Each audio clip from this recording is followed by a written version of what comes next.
આજ મારી ધનુને હું એટલે ભગાડું છું કે મને મળી જાય માવાની દુકાન. ધનુ ભાઈ, ધનુ ભાઈ, ધનુ ભાઈ, ભાગ ભાગ ભાગ ભાગ ભાગ ધનુ ભાઈ. ધનુને તો ભગાડું છું પણ ધનુ ભાગતી જ નથી, કારણ કે એને મને લાગે ખડ નથી ખાધું.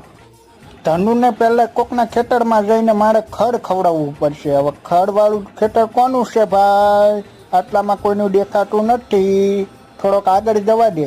હાલ હાલ હાલ ધનુ, થોડીક હાલ હાલ હાલ હાલ. ધનુને તો ખેતર મળી ગયું. પછી મેં થોડુંક ધનુને ખવડાવ્યું ને પછી મેં એના હાથે સાઈડમાં થોડોક ભારો બાંધી દીધો.